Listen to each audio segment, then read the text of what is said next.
The Chicago Cubs honor a current Hall of Fame legend while their current team loses 2 out of 3 to the New York's Messy Mets. The White Sox get tamed by the Detroit Tigers while a couple of star pitchers make their returns in MLB. The Chicago Sky and the Indiana Fever clashed yesterday near the lakefront, and we have some sports media news regarding the world of baseball. The golf championship saw some shenanigans, and we'll have a special edition of Old School TV Monday. That and a whole lot more. So the Monday edition of Second City Sports starts right now.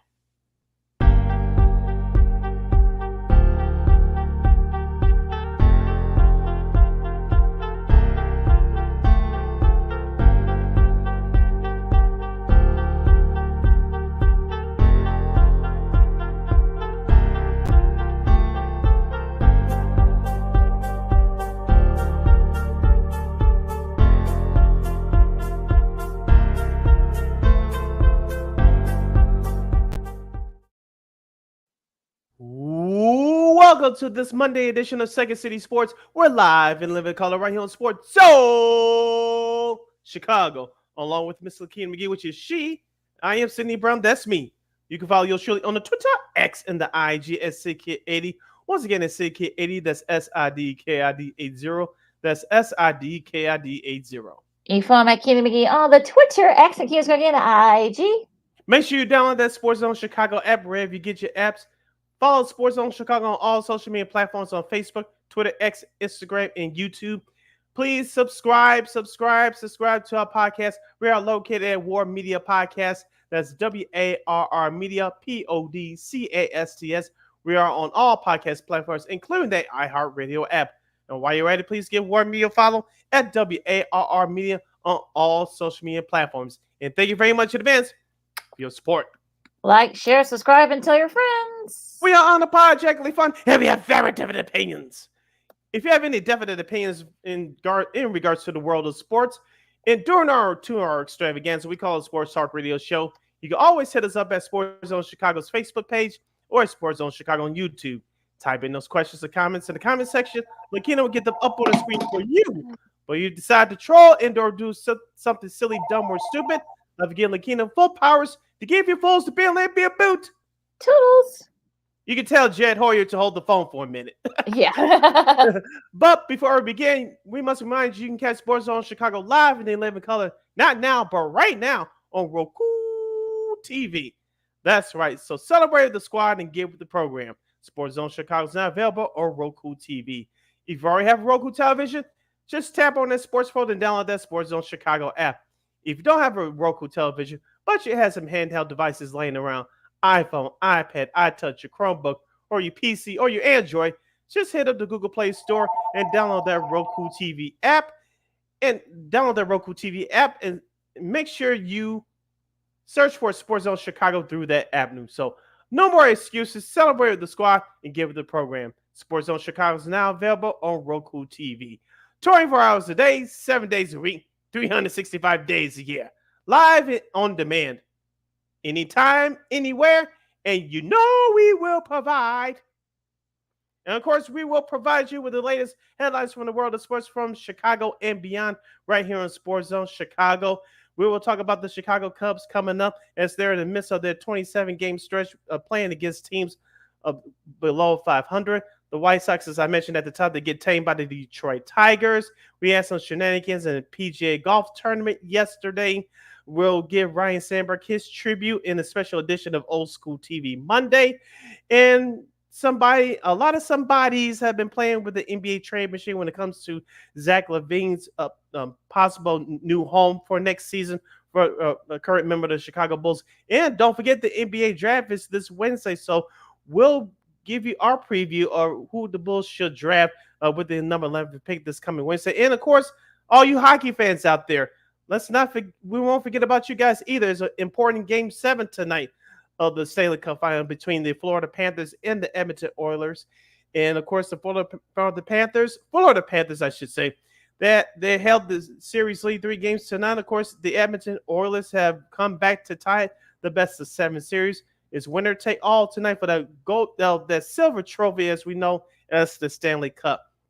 Now we'll start off the show talking Chicago Cubs. Lakina, we thought that this stretch of baseball was an important time for Cubs baseball. As I mentioned, 27 games against teams below 500. They're now 10-11 in their last 21 games. They just completed a 4-5 homestand, including losing a tough series this past weekend to the New York Mets. Yeah, it did. You thought that maybe again it's a circle of life for the Cubs, right, Sid? I mean, Hmm. Saturday they lose a tough one, 11 to 2. Then on Saturday, I thought, okay, maybe this is the Cubs Hmm. team we were expecting to see. Bellinger had a couple of big hits. Still, Talion had his best showing of the season. You thought that okay, maybe we can get things going here. The Cubs can, but no, on Sunday night, and Ryne Sandberg Day. How dare you? Of course, they will lose on Ryne Sandberg Day. We'll get to that in a minute. But, you kind of got back to the bad habits. I mean, Ford, Assad, gave up a couple of hits early. Morel did hit a 2-run home run. You thought that maybe, okay, the Cubs kind of get it going here. But unfortunately, they end up losing the series 4-5. That's not good, especially if you're trying to kind of get back into the swing of things. Now, the good news for them is that they didn't do a lot of some of the other teams in their division didn't have a good week either. So I guess they can take some solace in that. But the fact that they couldn't take advantage of a somewhat easy schedule, if you will, it's just terrible that they weren't able to take advantage of that. If you're this Cubs team, you cannot wait for the other teams to fall right into your lap. You got to go out there and take it. And right now, they have taken a hold of this division. We talk about the Milwaukee Brewers. They are a very good team, but I do not see them run away with this division. I know they're one of four teams that are above 500 in the whole National League. But with that being said, the Cubs, the bullpen has not been their problem lately. Their problem has been consistency on offense. Outside that two-run home run from Christopher Morel last night, the rest of their hits just came off singles. As we talked about for the last week or two on the show, Lakina, the problem hasn't been the Cubs getting them on. It's just the problem has been getting those runners across home plate. And you thought they came out of it last week, taking 2 out of 3 against the San Francisco Giants, but Friday's game, which I'll break down a little bit in just a moment. Friday's game, the offense wasn't there. Saturday, that big 4-run first inning was the difference, in my opinion. And of course, last night, you thought in the later innings they had a chance to get back in this thing offensively, but it just didn't happen.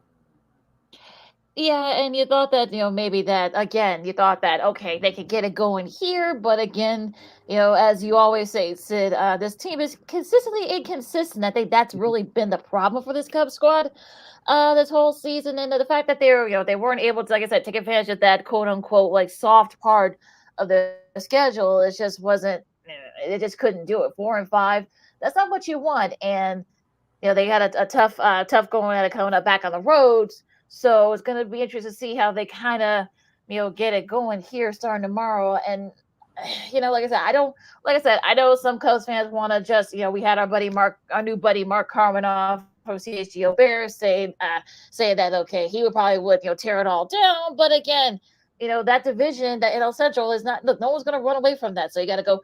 You go to San Francisco to play the Giants. You actually won that's actually the first series you won was against the Giants. So hope they can get it going tomorrow. You're listening to Second City Sports, the Monday edition, right here on Sports Zone Chicago. Sid Lakina here with you, talking Chicago Cubs baseball. We're going to ask you guys out there in the sphere at Sports Zone Chicago's Facebook page or at Sports Zone Chicago on YouTube, which is the biggest need for the Cubs right now? Another big bat, a superstar bat, or another bullpen arm? We want to see your questions in the comment section. And once again, at Sports Zone Chicago's Facebook page or at Sports Zone Chicago on YouTube. Lakina, we'll start off with last Friday's game, as you mentioned, with that 11-2 loss to the Mets in the series opener. Shota Imanaga, of course, that was his worst outing of his career, worst outing of the season so far for the rookie star pitcher. As we talked about before, Lakina, especially in baseball with any rookie, when you come out hot like he has been, especially if you're a pitcher, he's been dominant with his fastball. He knows when, at least before Friday, he knows when to throw the slider and the changeup. But opponents expect certain pitches to be thrown in certain situations, and that's what happened to the Mets last Friday. They took advantage of Shota's mistakes, and the wind was blowing out, which was also a factor as well. The question is now, can Shota Imanaga make the adjustments to the opponents? Because if he can, he's still going to be a very good pitcher in MLB. If he doesn't make the adjustments quick enough, I think this could be a start of something bad. But I'm not going to jump off the ship. SHIP for those of you scoring at home. I'm not going to jump off the ship just yet. He had a bad start. I want to see in his next 2 or 3 starts, does he how quickly and how does he make the adjustment to throw off his opponents again? Yeah, and I think that was the thing. The Mets actually saw him over at City Field a little over a month ago. That's why they were able to kind of got to him on Friday. Now, again, he is going to be facing a team that he did face once in the Giants. So hopefully, he can make those adjustments and kind of get back to being the shoulder that that we know. And look, he can kind of sort of adjust and stuff. He kind of knows what to do and not do. So he seems like a very smart pitcher in that sense. So I'm thinking that it'll be interesting to see how he plays. But yeah, I'm not like I said, I'm not going off the Shota bandwagon just yet. I think look, he'll figure it out. People says he's still a rookie, so I think people need to kind of give him a little bit. He's still adjusting to life in the majors in Japan. He really didn't have to adjust too much, so I think he's learning that you kind of have to adjust because some people might get you. So yeah, I think he definitely will get it. I think he'll get the hang of it though. I think because look, I think as you get closer and closer to the season, we'll see if he gets named into the All Star game. But it'll be interesting to see how he kind of like adjusts to like some of the tougher competition he's going to be facing coming up. Also, too, I think another problem that's facing this Cubs team right now is the leadoff hitter. I know that Mike Topman, your guy, he's been placed up there for the last few games last week. I know that Nico Horner was the leadoff hitter last night. He did scratch out a hit, but I kept beating on this drum, and I'm still going to keep beating on this drum again. Pete Crow Armstrong should be at the top of that lineup. He's the fastest guy on the team. He knows what to do. His defense has actually been pretty good playing center field, and he makes that offense go, in my opinion, as we talked about last week, with the struggles they have on offense this year, barely batting around 220, 230, somewhere around in that number. You need to be aggressive. We saw that a little bit last week in those series between the Giants and the New York Mets that got thrown out at home plate a couple of times. But you got to be smart about when you play the hit and run game and play the stolen base game. This Cubs team really lacks speed right now. Pete Armstrong, in my opinion, really hasn't. No one else does, in my opinion, has the base running speed like he does on the team right now. Until I see further notice, I think Pete Armstrong should be the leadoff hitter for the Cubs. I mean, the consistency's been, getting the guys on base. So I think that was really been the problem for the Cubs the last couple of years. I know they did. I know Ian Happ did it for a little bit, but he is starting to kind of get it going. Nico Horner's been in and out of the lineup, so he hasn't really been dependable. Look, like you said, Topman's going to be out for a few weeks. So I think, look, I think PCA might be the best option for the Cubs. I mean, he can get you on base at the very least. So, but also too, runners in scoring position. I think they left like 9 guys on base in that whole Mets series. That's not Mm-hmm. what you. That's not what you look. That's always been the problem with this team this year. I think they're right up there, like at the top when it comes to runners. Leaving runners is shredded in scoring position. So that's not what you're trying to do if you, especially want to win division. That's still very winnable. So you kind of got to get guys across base. Now we've heard some of the names that are being thrown around for via trade. Pete Alonso from the Mets. Vlad Jr. from the Blue Jays. We've seen those rumors the last month and a half or so. So you got about 4.5, 5 weeks left until the trade deadline coming up. So it's going to be interesting to see what this team does. What is going to be the top priority? I think the starting pitching has been okay once to get everybody Mm-hmm. back. The mid relief they actually have been better lately. Mm-hmm. So maybe add another like middle reliever or another setup guy. It's really a bet. I think. Look, we know defense wins championships, but look what happened with Texas. That's how they won it last year. That's how they won the whole thing was their bat. So if you're the Cubs, I think the bat's gonna be your top priority. And one more thing I'd like to say about the Cubs bullpen. I know this is me being petty, but Hector Neris, he came in a non-save situation last Saturday to close out the win for the Cubs, the 8-1 victory over the Mets.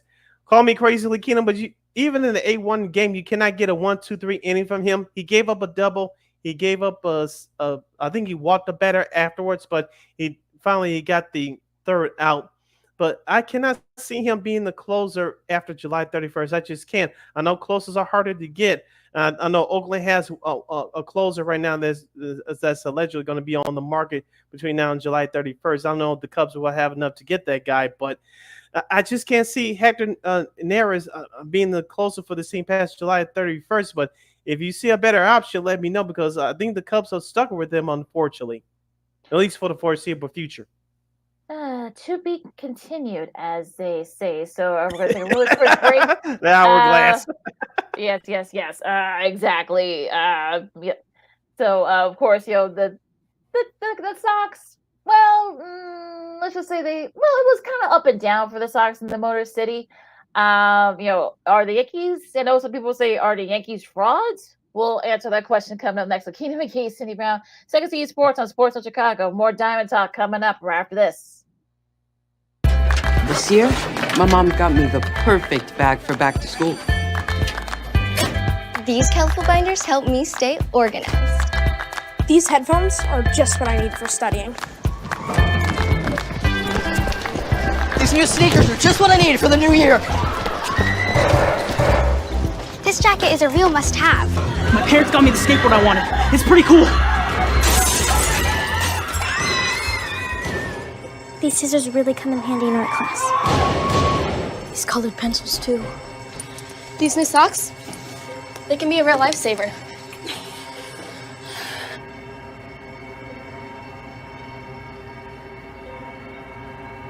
I finally got my own phone to stay in touch with my mom.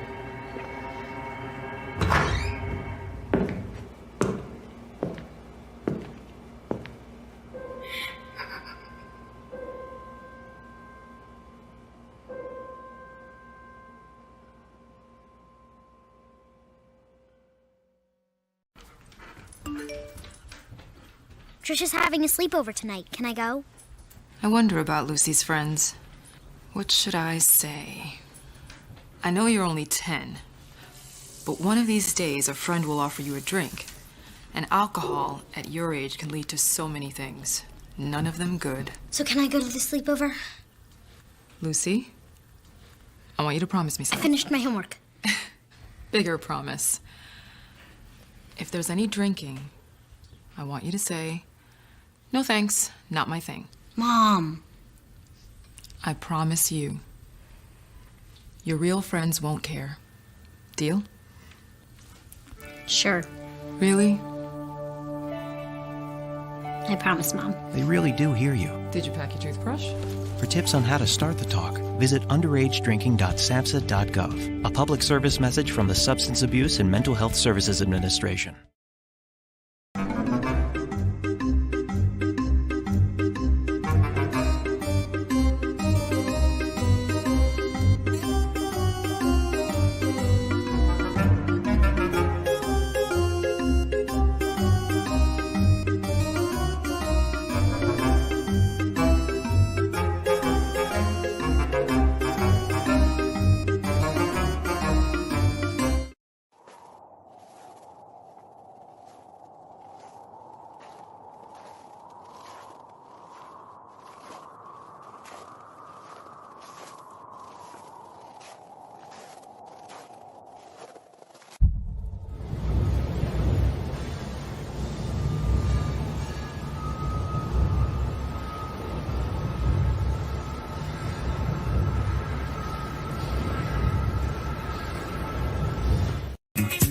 Hey, this is Dr. J, and I listen to Sean and Maya in the morning.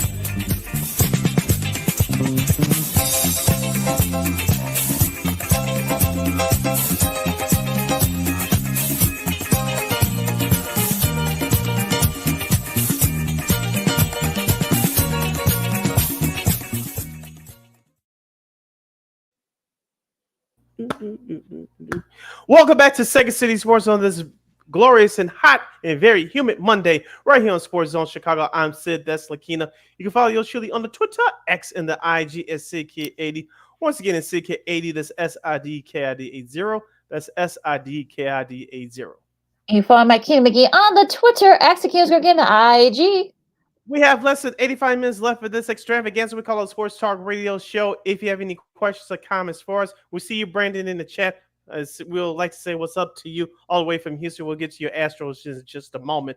If you have any questions or comments for us, you can always hit us up at Sports Zone Chicago's Facebook page or at Sports Zone Chicago on YouTube. Type in those questions or comments to the comment section. Look, we'll get them up on the screen for you. Yes. The Astros have won 5 in a row, but we'll get to the second, Brandon. Of course, we'll talk some White Sox. White Sox lose 2 out of 3 to the Tigers in the Motor City. Now, of course, starting on Friday, Friday, the first game of that series. Apparently, Andrew Benintendi forgot that how many outs there were, so they had a double play to lose that game, which kind of is a microcosm of the White Sox season, if you will. Ahem. So that Oh, you again. sound like Jason Benetti at the end of Friday's broadcast for the Tigers telecast. He basically said the same thing at the Paul. Don't forget, Paul DeYoung got picked. Not picked. Well, he did get picked off of He first did. base. Mhm. Oh my goodness. Yeah, This is but just fundamental stuff, Lakina. You're supposed to learn in Little League. There were 2 outs, not 3 outs. But on the flip side, though, on Saturday, Why? Drew Thorpe, on the flip side, Drew Thorpe did get his first win in the major leagues. 5 Ks, only 4 walks, no earned runs. That's the important thing. And it was really the best that kind of helped out there. Like, speaking of Mr. DeYoung, he got the offense going there for the White Sox in that Saturday game. So they did win that game 5-1. But unfortunately, yesterday, it was 11-2. Basically, it's just, yeah. I mean, the White Sox, I guess it's the White Sox turns, as they say. I mean, Tigers scored 9 runs in 2 innings, and it was just. Good. And you know what? Even better is with the Sox. They actually play the Dodgers coming up tomorrow. So, and get the Dodgers not in a very good mood. So, yeah, good luck to you. Let's not forget your guy Eloy Jimenez, who made his return to the lineup yesterday. He injured his hamstring again. Again. I'm so sick of this madness. Anyway, we all know that the White Sox. The same hamstring, mind you. How does this happen? Seriously, how does this happen? Now back to our commentary. Drew Thorpe did a good job, I thought, on Saturday for a rookie pitcher that he's still trying to get his feet wet in the major leagues. I thought he did a good enough job. I did get a chance to watch some of the game in the beginning live. He got out a couple of jams in the early innings. I thought he was very impressive in that front. You mentioned the offense got going finally to give their pitchers some run support. Yesterday's game, Jonathan Cannon, even though he had that 2-0 win against the Astros last week, he reverted back to his old ways. He only pitched 1 inning, giving up 5 runs off of 7 hits, only 1 strikeout. That was not impressive at all. The White Sox, just as a team, didn't have it yesterday. And like I said, the Eloy Jimenez foolishness, I'm just sick of, to be honest with you, Lakina. I'm sick of Pedro Grifol, the manager. I'm not going to waste any more breath on him. Like you said, they got the Dodgers coming in here starting tonight. I know Garrett Crochet is supposed to pitch the first game tonight. Maybe the Sox have a chance in that one, but you could have made the argument that should have won the first 2 games of that series against the Tigers. The Tigers are struggling right now, but this is a team that, with some of the veterans looking forward to getting traded before the July the 31st trade deadline. You have a bunch of young kids. You have an incompetent manager. I know some guys, if you believe the reports, are not playing for Pedro Grifol. This is what you get. And you have a former TV announcer rubbing it in after Friday's game, which doesn't help either. I know that's besides the point, but the White Sox are shooting themselves in the own foot, and that's what they deserve right now. They cannot blame anybody else but themselves. Just a terrible. Yeah, that was just. Let's get some good baseball, shall we? Just listen to Second City Sports on Chicago. With you now. The Yankees lose 2-3 to Atlanta, and they're now 3-9 against the Braves, the Dodgers, and the Orioles. Now, I would implore folks, for people who are saying, the Yankees are a bunch of frauds, blah, blah, blah. But let's remember, they've had a lot of guys injured. Rizzo's now going to be out for the next 6 weeks, to 8 weeks. They've had other injuries as well. I know Stanton's going to be out for a little bit. So they're a little bit banged up, and teams have been able to take advantage. Yeah, as we talked about with the Yankees, they've been held together by their starting pitcher. I know Garrett Cole, their top starter, made his return last week. Actually looked good, but Carlos Rodon and Nestor Cortez, both of them actually, Cortez actually pitched well yesterday, but Mm-hmm. the lack of run support failed him once again for the Yankees. Carlos Rodon got roughed up in that first loss on last Friday against the Braves, so and he's been having a pretty good year, but. Aaron Judge is now what's going to make that offense go for the New York Yankees. I know he had an injury scare about a week or so ago. Thankfully, he's healthy. But as you mentioned, Anthony Rizzo and John Carlos Stanton they're going to be gone for a while. DJ LeMahieu, who's been injured throughout the first half of the year, he struggled as ever since he's come back. I know you have Alex Verdugo, the former Boston Red Sox player over there now. I know you have Gleyber Torres, who's been up and down all year, but someone's going to have to help Aaron Judge to carry the Yankees offense. The starting pitching has been good for the most part for New York this year, but someone else offensively besides Aaron Judge is going to have to help him carry this team at least for the next month or so. Yeah, and I'm not gonna sit here and say they're a bunch of frauds. Like I said, they're banged up, and we'll see how the Yankees respond. They play the Mets, so we'll see. If they can kind of The try to get it Messy going. Mets in the Subway Series. Yeah, go figure with that one. The Orioles, going to our buddy Brandon here. They are swept. They got swept by the Astros over the weekend. I mean, 14-11, that crazy game on on Friday. That was kind of back and forth. Of course, the Astros took control of that one, and they won the next two as well. I'm not worried about the Orioles just yet. I mean, look, I think it's like their second time getting swept this year. So I think I'm not gonna, oh my God, like they're terrible. But I think look, this happens a lot during over the season. Look, it's just that the Orioles, it just happened against Houston. Yeah, you're gonna have bad stretches throughout the season. Hope you can limit them and keep them to a short fall. But on the flip side for Houston, in a weird way, ever since they cut Jose Abreu, this offense has been on the tear. You got Alex Bregman, future AL MVP candidate, in my opinion.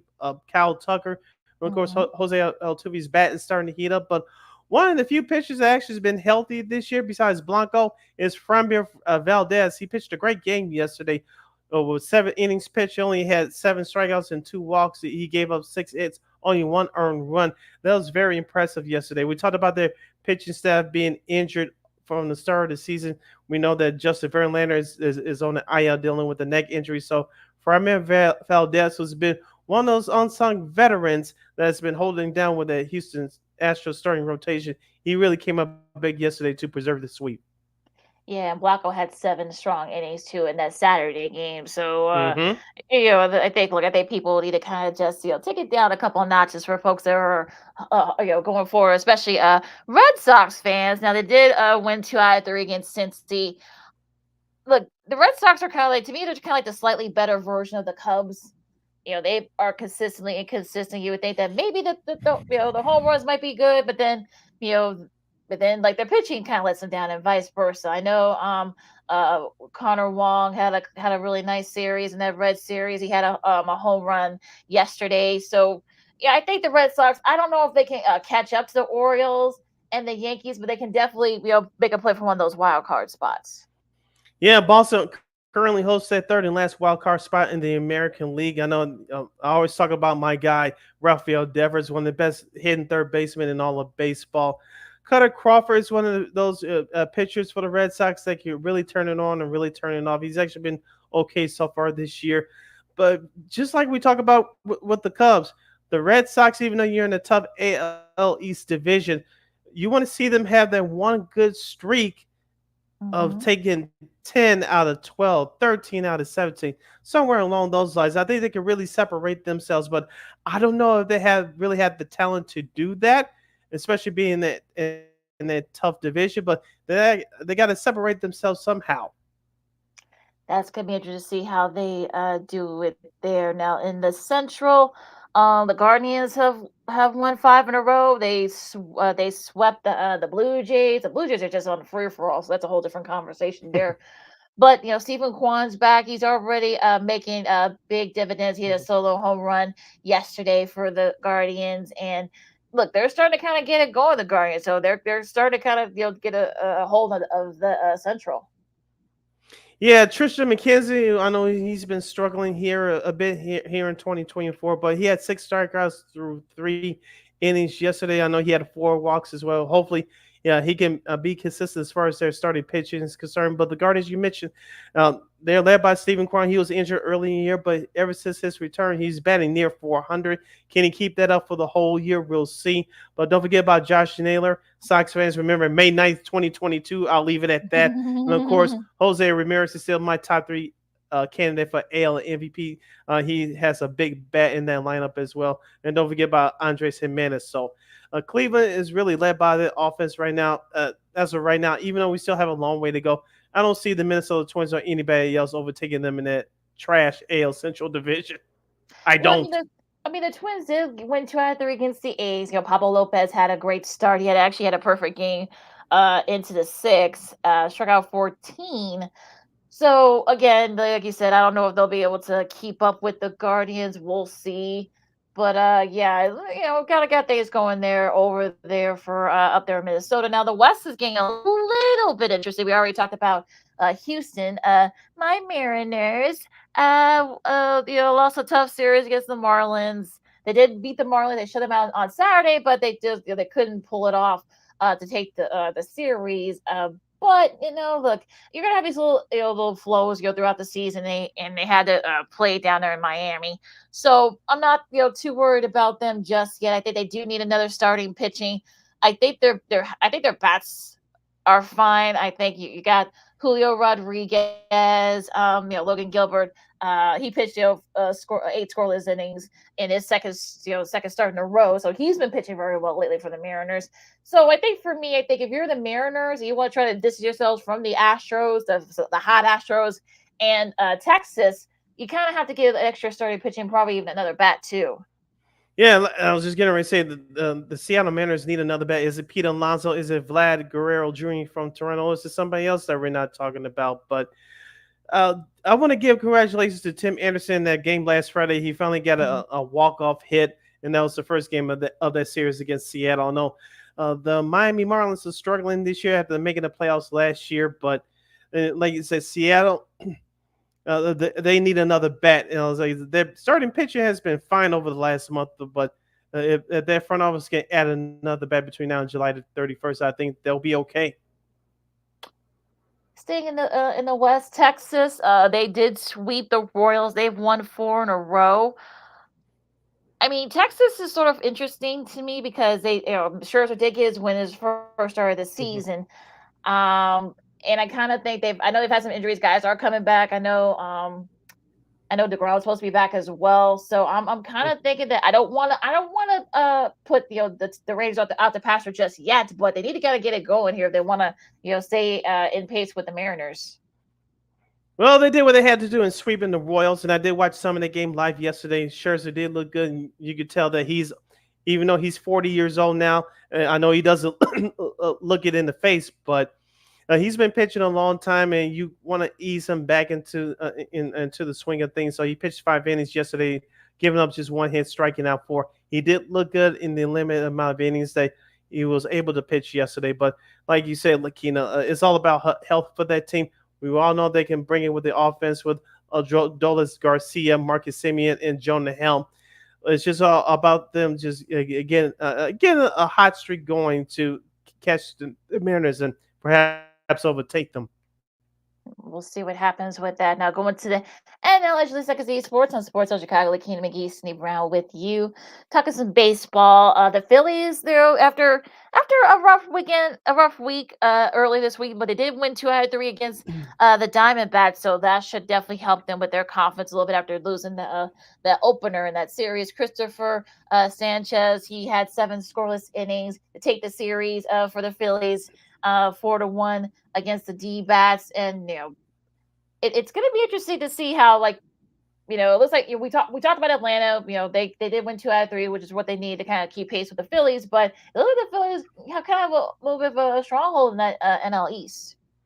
Yeah, Cal Schwarber had a big series against the Diamondbacks as well.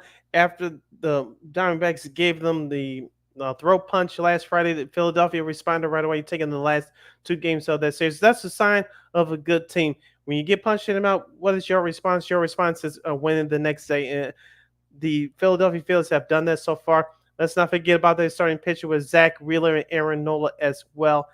And they're going to be led by their starting pitcher, but their offense has been consistent for the most part this year. And of course, we talk about Bryce Harper, we talk about JT Real Muto, their starting catcher. He has a big bat as well. But Philadelphia, in my opinion, is the most complete team in the National League. Does this mean that it guarantees them a trip to the World Series? No, but they're playing very well right now. Speaking of, going with Atlanta, like we said, they won 2 out of 3 against the Yankees. They won, five of their last 6, so they're starting to kind of get going. Maybe they're starting to figure things out after all those injuries.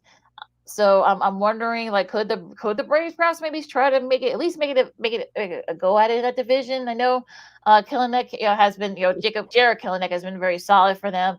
Kind of taking over for Ronald Acuna Jr. But I'm kind of still not. They need to do is a more consistent basis. I think they caught the Yankees with all their injuries. The Tigers aren't very good. I want to see them do this against a top team. Then maybe I could say that the Braves may have a shot here. We talked about some of the other stars. I'm talking about Atlanta needed to step up to help out Chris Sale and Ronaldo Lopez. Charlie Morton gave him some good innings yesterday. Even though it was a low scoring affair, he gave him some quality innings, which helped Atlanta preserve their win and take the series in the Bronx. We just see if they can keep it going. I'll go into the Central. Milwaukee didn't have a good showing out west. They lose 3 out of 4 to the Padres.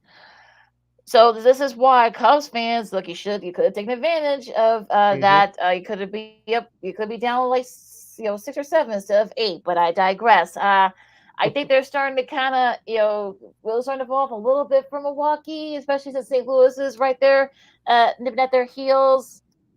I said it. I warned everyone. I said, look, I don't see Milwaukee staying in the lead that division. Looks like my prognostication was right, but we'll see.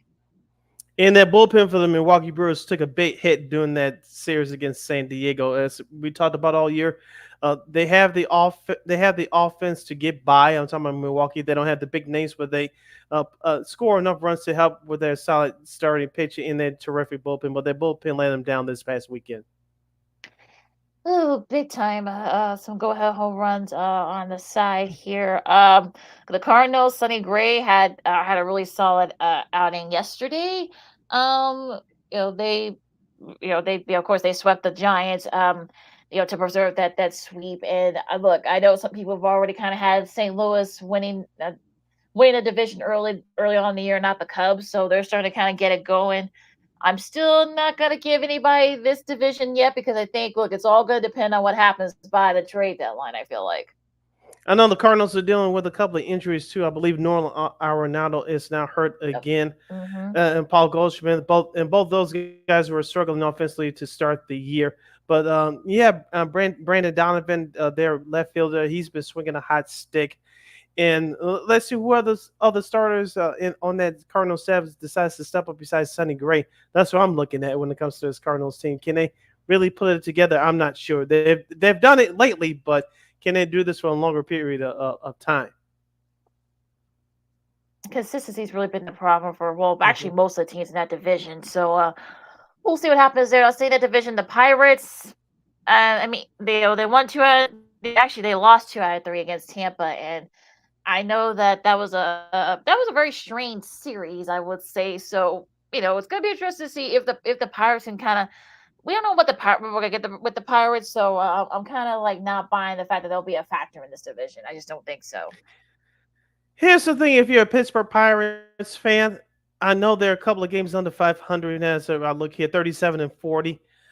You would think that this franchise, i.e., their front office, would turn the corner to help get some better talent on there. If you're a Pirates fan, you should put the heat on your front office to get better talent because I think this team can really sneak into the wild card if they have all their stuff together. But that front office I don't know what's up with them. You have the best rookie pitcher in baseball in Paul Skeens. He actually had a good game yesterday. I know he gave up a leadoff home run to Yander Diaz, but he struck out 8 in 7 innings pitch, I should say. It was a very good performance from him, but the offense just didn't come through for the Pittsburgh Pirates. I know they have Ryan Reynolds, one of the big young stars. And I know Yasmani Grandal, even though he's stunk it up the last couple of years with the White Sox, he's a veteran catcher. And I know they have O'Neal Cruz, who had a big monster home run in that series as well. He's back healthy after being injured most of last year. But if you're a Pirates fan, you have all this young talent. You need a big bat, a big veteran that can push you over the top to get back to the playoffs. If you're a Pirates fan, you need to put some heat on your front office. I'm just saying. Yeah, they don't want to spend. That's really been their problem the last like 10 or 15 Mhm. years. So, that's a strange franchise, the Pirates. Now going out west, the Dodgers split their 2-game series. Look, I didn't make the rules there. Yeah, against the Angels. Tyler Glass now had his best showing of the season and started out 10. Ohtani hit his home run against his former team, so were able to salvage that. They beat them 7-2 despite with all the injuries they've had so far. Of course, Betts is going to be out for a few weeks. The pitch is still a little bit iffy. So I think if you're the Dodgers, you got to be feeling pretty good. I know some Dodger fans you're 17 games over 500. Look, I'm sure both are, well, the Cubs especially, I'm sure would love to be there right now. So I think for Dodgers, Yeah. 20, 25 or 30 games over by now, I think people just like, look, that's not how baseball works, folks. It's 162 games, and you're going to have to, look, you've had some little like ebbs and flows of it. So for folks who are hoping, look, they got like the highest run differential, 112. So it's not like they've been terrible, but I think they're going to be okay. I'm just saying that team over there in Los Angeles. We know it's going to be tough for the Dodgers with Mookie Betts being out for a while, but it's going to be a collective effort. We said this last week. We'll say it again. I know Shohei Ohtani is leading the charge with his bat, but there's other guys like Freddie Freeman, Max Muncy, and Chris Taylor. They're going to all have to step up. Andy Pye has their rookie center fielder. He's going to have to step up as well. So it's going to have to be a collective effort. Their starting pitcher, as you mentioned, has not been bad, but we all know some is high expectations with the Dodgers, and rightfully so with all the talent that they have. But of course, some Dodgers fans are unrealistic. You think they think they should win every game, 8-0, things along that line. But you gotta be realistic, folks. Like you said, it's just the ebb and flows of the season. And I'm not too worried about them right now. They're still going to win this division, even though San Diego, what they did against Milwaukee. Do you really fear them if you're the Dodgers? No. Yeah, I know the Dodgers have had their number this year. I know they've had their number this year. The Padres over the Dodgers, but look, yeah, they did win 3 out of 4, like we mentioned earlier. But yeah, it's kind of I think people just kind of just chill on that. They Dodgers fans kind of keep their expectations kind of tempered. So, like they're 8.5 up on the Padres. So and I like they're playing the White Sox starting tonight. I like their chances. I'm just saying, but we'll see what happens. Anything else baseball related before we talk about the schedule? You can go to the schedule. Okay, Cleveland and Baltimore, the first game of that series. That should be fun. Philadelphia and Detroit, a little interleague action. Seattle and Tampa. Pittsburgh and Cincy. Boston hosts Toronto. Blue Jays. Atlanta, St. Louis, and of course the Sox host the Dodgers. Garrett Crochet against James Paxton. That should be a fun one. I think the Sox might have a chance to take this one tonight, but then again, you never That's know. it. Yep. You never That's know. it. Yep. That's it. And of course, the other series that are starting tonight, you have Florida at Kansas City. Kansas City needs to get back on track after being swept by Texas over the weekend. As I said before, Kansas City, you're playing against better teams now. Let's see how you respond. You haven't done so far. But you're playing a bad Miami Marlins team. You should win this series. Of course, the Texas Rangers will visit the Milwaukee Brewers. Oakland will visit Anaheim. Speaking of Washington, real quickly, Keena, the Washington Nationals become the first team to lose a game with the pitch clock violation. The Colorado Rockies had the bases loaded last Saturday night. Finnegan, the closer for the Nationals, had a pitch clock violation. The Rockies won the game. I saw that. I'm just like, oh God, really? Just think about a few years ago, they won the World Series with Juan Soto leading the way, and now look at them. They're violating pitch clock. So now Yeah. for going to be an answer to a trivia question. Yep. The first one since the pitch clock were instituted last year. The Washington Nationals will continue their West Coast road trip. They'll visit San Diego tonight. The Cubs and the Giants will play the 4-game series starting tonight. That first game will be on ESPN Plus. Other series will be starting tomorrow. We'll have the Yankees and the Mets. The first game tomorrow will be on TBS at 6 o'clock Central Standard Time. That unfortunately that's a 2-game series that'll take place at City Field in Queens, New York. Other series that will start tomorrow: Pittsburgh at Cincinnati, Colorado at Houston, and the Minnesota Twins will visit Arizona to take on the Diamondbacks. That Washington And that's your schedule for MLB for this upcoming week. Yeah, also that Washington San Diego series will be streamed on ESPN Plus tomorrow, as will the last Toronto Boston series will also be streaming on ESPN Plus tomorrow. And that's your schedule for MLB for this upcoming week. All right, Reese and Clark part 5, I guess, in the WNBA. We lost count, folks. Yeah, Scottie Scheffler wins on tour again, but despite some foolishness that happened in the Travelers Championships, we'll get to that. And a special day yesterday for one of our good friends. We'll talk about that. But coming up next, the Orioles do something that has not been done since 1945 in the NHL Stanley Cup. We'll tell you about that coming up next. Keena McGee, Sydney Brown, Second City Sports on Sports Show Chicago. Busy hour 2 coming up right after this. No, I don't know though. I'm scared. I mean, it's you're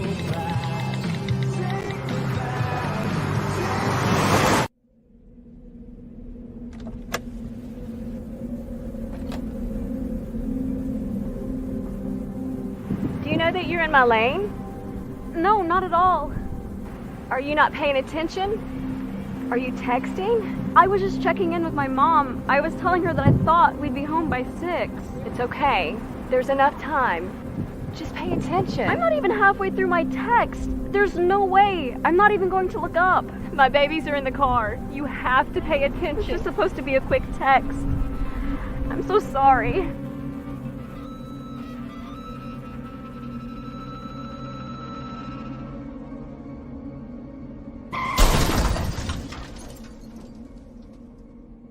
Hi, I'm Tom Brady, the director of DODEA. September is National Suicide Prevention and Awareness Month.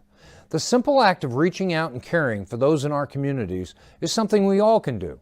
Just being there for someone you care about can be a tremendous first step in getting them access to confidential resources and support that they need. It only takes one person and one small act and 1 minute to make a difference. Let's make a difference.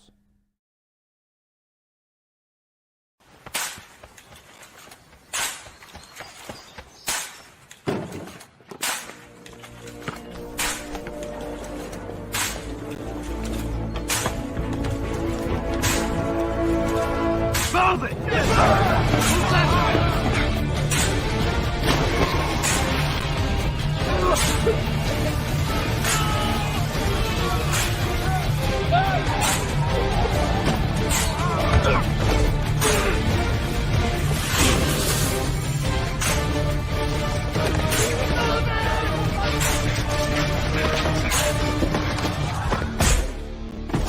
Many will hear the calling. Few will earn the title. United States Marine. The few, the proud, the Marines.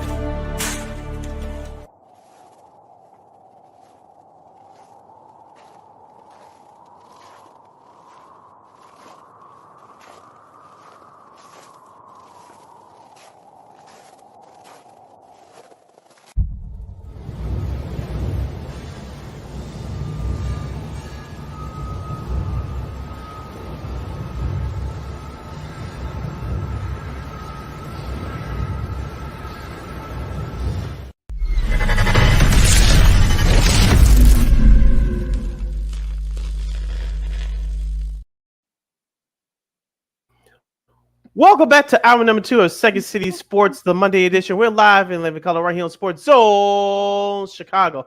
I'm Sid, that's Lakina. You can follow yours truly on the Twitter and the IG at SidKid80. Once again, it's SidKid80. That's SIDKID80. That's SIDKID80. You can follow me at Keena McGee on the Twitter, X and Keena again, the IG. We have less than 55 minutes left for this extravaganza we call a sports talk radio show If you have any questions or comments for us as we preview Game 7 of the NHL Stanley Cup Final, and we'll discuss the NBA Draft as well, you can hit us up at Sports Zone Chicago's Facebook page or Sports Zone Chicago on YouTube. Type in those questions or comments to the comments section. Lakina will get them up on the screen for you. And just a daily reminder, you guys, Sports Zone Chicago live in living color on Roku TV. Let's do that, as Sid said. We're going to do that hockey next. Let's do that hockey. Yeah, Game 7 of the Stanley Cup Final is tonight on ABC for all of the marbles. And, well, this is after the Oilers forced Game 7 of beating the Panthers. And they're going to do something that hasn't been done since 1945. That means coming back from 3-0 down and winning Game 7 on the road. Now, this would be the 4th time. Now, the road teams actually have won 3 straight Game 7s. I don't know if Sid, you want to try and guess them, or you just want to you want me to just tell you? I want to say Detroit and Toronto, if my memory serves me. I'm not on Google, folks, so. Well, in recent years, because these are all pretty recent. It's coming back for 3-0. I know it's outside the Stanley Cup. I know the one that I remember the most. Right. It was that's true. Yes. It was Philly beating Boston in 2010. That one was incredible. I think the LA Kings did it as well, and back in 2014, if my memory serves. Yep. Now, as far as the road teams, who won the 3 straight, the 2009 Penguins, the 2011 Bruins, and just a couple years ago, the St. Louis Blues. So go figure. Yeah. So Edmonton was hoping to join that list, and so it's going to be interesting to see what's going to be the mindsets of both these teams, because now Paul Maurice we know now he has the status of now being coaching the most games that win the cup. Will that streak continue tonight? Unfortunately, they kind of got things going. I'm talking about the Oilers, and I think Connor McDavid has to be the guy. Leon Draisaitl has to be the guy as well, and all the the supporting players have to kind of get it going there too. Kind of try to keep that up. Now, the pressure's not going to be on Florida because they're playing at home, so that should help them. But it hasn't really been mattered the last couple of games. So, what do you think? I mean, for me, it's really going to depend on who sets the tone early. I think that's going to be the key. Also, too, can Sergei Grabowski regain his edge like he did the first 3 games of this series? He's definitely been blitzed over these last 3 games, and you need to have a goalie type performance, a shutdown performance from him tonight. Also, too, let's give Edmonton credit, as we talked about before. It's the little things that help you win hockey games in the Stanley Cup playoff. 22-11 advantage for Edmonton in Game 6 with the block shots. Also, too, with the takeaways, Edmonton had 18, Florida had 5. So that was key there. Now, both these teams went over on their power play, but it's going to come down to the trenches tonight, Lakina. It's going to come down to which goalie is going to step up or perhaps stand on his head. I think that pressure is more on Sergei Grabowski, in my opinion, for the Florida Panthers. You mentioned with Edmonton, of course, obviously they want to win it. They have won the last 3 games. But if you're Edmonton, you're playing with house money right now. You have the momentum on your side. The pressure, as you mentioned, it's on Florida tonight. You're at home in front of your home crowd. You got blitz in these last 3 games. If you're Edmonton, you're playing with house money. You coming in and just playing carefree. One mistake can win you the hockey game if you're Edmonton. So it should be fun tonight, and we'll see what happens. Yeah, playing with that house money, Chris Knobloch. They're kind of expecting some big changes, because of salary cap issues. So this might be the last, their best chance for some of those players on that squad. So they may be playing with that extra motivation. So we'll see what happens there. Now, if you're the Panthers, Matthew Tkachuk's gonna have to step it up. He struggled in Game 6, and Grabowski. I mean, like you said, that mind it kind of broke his spirit those last 3 games. So hopefully he can kind of get back his mojo. And then maybe like you said, look, we've seen in Game 7s where goalies stand on their head and their teams end up winning the cup. So it could be that could be the big difference here, but it's gonna be like one of those things who's gonna be more motivated. I think it's going to be a low-scoring game tonight, Lakina. As you said, both these teams they'll be nervous from the start. You expect that to happen at least for the first 7 to 10 minutes of the game, and I think things will settle down after that. You're not going to see any high scoring chances. I don't think. I think if you're Florida, you had to put some bodies in front of in front of Stewart tonight. If you're Yep. Florida, and for Edmonton, just keep being aggressive. Florida has hit you in this series. That hasn't bothered you. They keep forcing mistakes, keep doing the little things and blocking shots and clearing the pucks and playing dump and chase when you have to get into those corners. If you do that, I think Edmonton will win this game tonight. I'm going with Edmonton here in Game 7 to pull off the historic comeback. Oh boy, get out of my head. So I also have Edmonton winning. Oh boy. I think I think it's gonna be like a 2-1 kind of deal. I wouldn't be surprised if it goes to overtime. If somebody wins it there, maybe it would be great poetic justice if Connor McDavid scores a game winner in OT and they win their. We'll first save cup this since- tape. Or yeah, right. I mean, look, if they end up the Oilers end up winning their first cup since all the way back in 1990, and it's gonna be interesting to see how this kind of how both these teams respond. I mean, I'm sure there's gonna be a lot of nerves, and the ratings should be okay for ABC. I think. Look, we saw some of the ratings. I think a little over 6 million and tune into Game 6. I think in fact it's gonna be Game 7. There's not going to be a lot on, so you got to figure, okay, I might check out some Stanley Cup hockey in Game 7. Nothing better, so we'll see how the ratings will be tonight. Yeah, like I said, no national game on baseball tonight. The NBA is done. The NFL still has some weeks to go before they start the training camp, so hockey should get some good numbers tonight as far as ratings. But before we move on, Lakina, to talk NBA draft, there's two celebrities that at least I know of that I saw over the weekend on social media that they're on the Edmonton Oilers bandwagon. That's Canadian country singer Shania Twain. I haven't seen her in a minute. I don't know. She was in the locker room the other night that I saw. And Snoop Dogg decided to jump on the bandwagon. Shania was actually in the locker room, I think, before Game 5. So people were actually giving some people they're actually saying that she's kind of like the good luck charm that kind of jump started it all. You never know. But I know Snoop. I saw Snoop with a Connor McDavid jersey. I think he's not that far from there. I think he's in Eugene covering the US Olympic track trials for NBC. So I know he's been kind of traveling back and forth. But from what I heard, he is going to give him like a little bit of a pep talk, to the Oilers tonight before their game. So there might be some swearing going on. So I'm sure the ABC censors are ready. I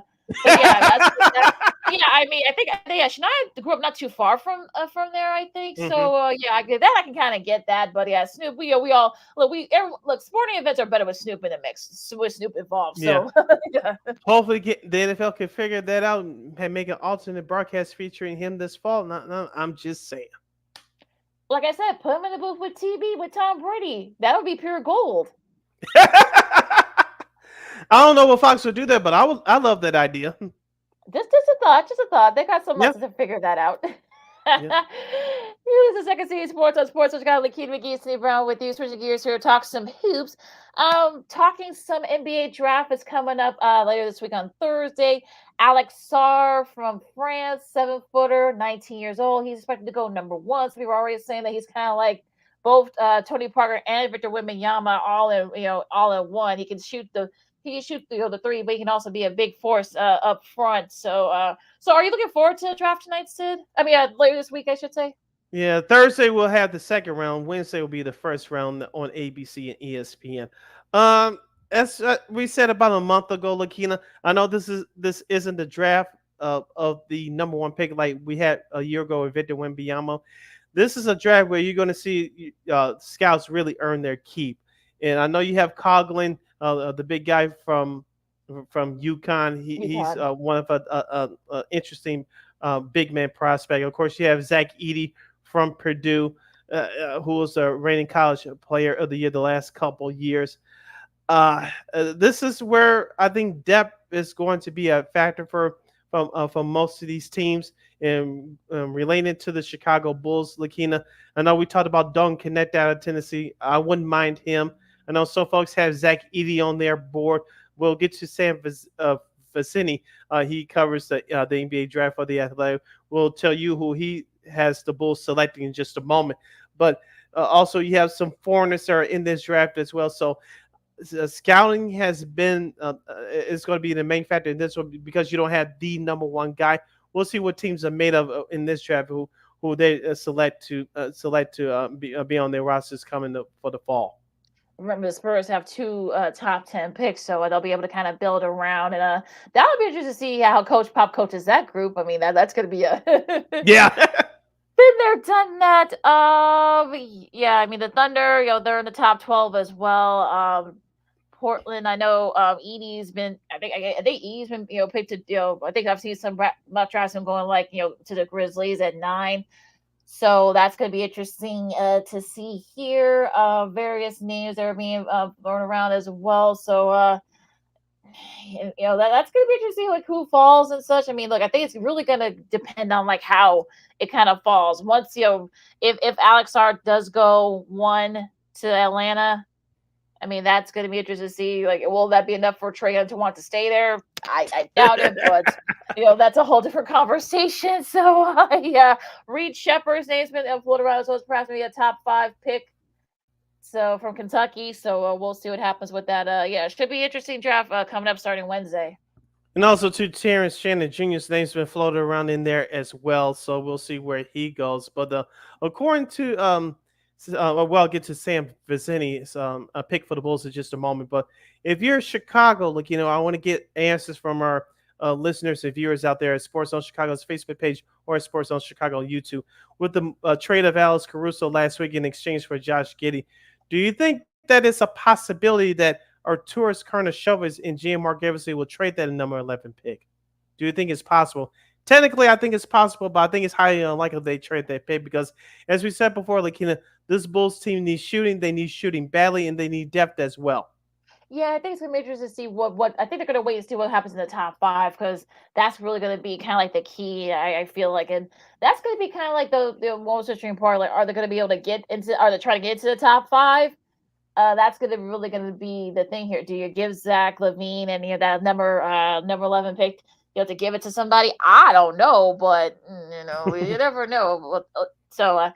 I don't know. Are there going to be any tickers, or would you keep? Would you take that? LaVine and the number 11 pick and trade it straight up, maybe a future first round pick, whatever that is. So I don't know. I mean, I know that I've heard those rumors, but like I said, I don't think the Bulls got much to can kind of play with. So we'll see. I'm sure they're going to try. I like your reasoning, but here's the thing with the other teams that have the picks ahead of the Bulls. They've been trying to get out of those spots too, because as we mentioned, there's not the number 1 guy. There's not the top 2, top 3 prospects that just wows you out the score sheet. So the Bulls may have that idea. I'm sure they have that idea in mind with Zach LaVine in that number 11 pick. But with those teams that have it, who really wants that pick? I know Zach LaVine's contract is a hefty one, but who wants that with the 11 pick? That 11 pick really doesn't have any value. I'm sure, if this was a superstar heavily stacked draft, I think that number 11 pick will hold more weight. But that number 11 pick doesn't hold much weight right now, and teams around the league know that that the Bulls are trying to shop Zach LaVine. But putting LaVine with that number 11 pick just on the surface, it really doesn't draw much interest. At least that's the feeling that I'm getting right now. Gonna be very interesting. They can, if AK and Evers can work their magic. I think a few names there for the Bulls should they stay at that pick. I know Kyle Flipowski's name from Duke. His name's been floating around, perhaps. For the Bulls, Zach. I don't know if Zach E's gonna be there at 11, but I'm sure that's probably one of the reasons why they want to try to get in there. I think. Cody Williams. That's one name that some mock drafts have. The Bulls perhaps taking again, should they stay at number 11 for the big, power forward from Colorado, only 19 years old. So I don't know. I mean, it's going to be interesting to see what happens here. But yeah, it's gonna be a very interesting draft, if you will. Even if outside, those big names are gonna move the needle. Sorry, I mispronounced his name earlier, but Donovan Clingan out of UConn. I don't see him slipping all the way down to number 11. So I don't think that's a possibility. But according to Sam Vinicius from The Athletic, he has the Bulls selecting, if you hear my drum roll, Zach Edey from Purdue. Now, I know the only slight criticism that I have with Zach Edey is that he doesn't shoot from the outside. He's very dominant in the inside. Yes, he can play some defense, but as well as I do, in today's NBA, you got to learn how to shoot somehow. And I just don't see that in a consistent way from Zach Edey. Yes, he's going to take up space, and he can be dominant he's a less athletic version of Victor Wembanyama. The reason why Victor Wembanyama has that talent is because he has a movement. He has his movements like a guard. He can put the ball on the floor. He can score from the outside. And he's a hell of a defensive player as well. I know he won the defensive player of the year this past season, but Victor Wembanyama's offensive game reminds you of a guard. That's something that Zach Edey does not have. Well, I don't know if Zach is, Edey is gonna fall that far to 11. I know there've been some range that maybe he might go as high as 7. I've seen some that say that he can go as low as 13. So there is a chance for the Bulls. I know Billy Donovan. That's the kind of guy that Billy Donovan really wants. So I'm that might be interesting to see how that goes. But yeah, it's gonna get a little bit dicey, especially when we get to that 6-7 pick. So we'll see what happens at the top 3, and then we'll see what happens after that. That's really going to be when the draft starts.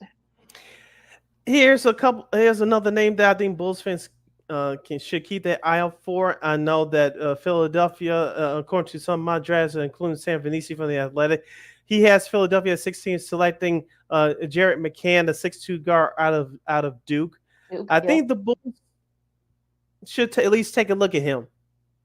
Yeah, he might be. He can shoot. He's I think he was one of the top 3-point shooters in the ACC last year. I think of the whole country. I think he was in the top 10 the last couple years. So he can shoot. He can defend on the exterior. So I think that's really been the thing that has been the Bulls' kryptonite, if you will, the last few years. So that might be a name that might Bulls fans might pique some Bulls fans' interest. But yeah, it's gonna be interesting, some of those names. What about Jacoby Walker from Baylor? I like Walker. You know what? I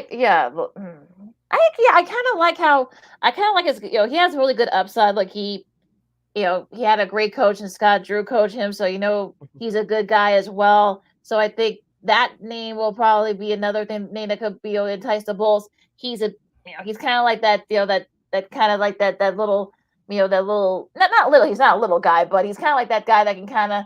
I think he was all Big 12, I believe, or second team all or third team all Big 12 last year. So he's sort of like is that guy that kind of can get things going there. So he might be a name that the Bulls might look at. Isaiah Collier, 6'3" guard out of USC.